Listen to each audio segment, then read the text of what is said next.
Good day, everyone. Today, I'm gonna do my spoken poetry entitled Kaibigan.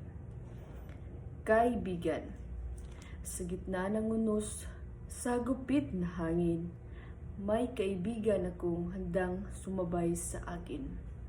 Sa bawat pagsubok, sa lungkot at saya, handa nilang abutin ang aking mga kamay. Tapat na pag-ibig, walang kapantay. Sa puso'y nauukit, di mapapantay. Sa hirap at ginhawa, lagi silang andyan. Tunay na kaibigan, aking sandalan. Higit pa sa kapatid, sa pamilya at dugo, sila ang aking lakas, sila ang aking guro. Sa bawat payo't gabay, natuto ako. Sa kanila, ako'y piling aking lumago. Sa gitna ng kadiliman, isang liwanag ang sumikat, pagkat sila'y di naglalaho. Bagkus ay lumapas, kahit nang maraming pagsubok.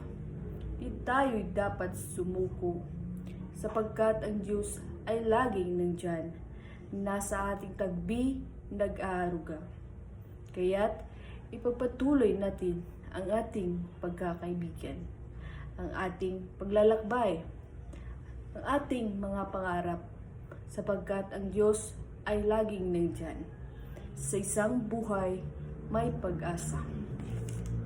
Sapagkat ang saya, sa luha at damdamin, sila ang aking karamay, sila ang aking mga sasandalan, kahit anumang pagsubok. Sa papaglakbay ng ating buhay, aking kasama, sa kanila'y nagpapasalamat, aking kaibigan. Thank you.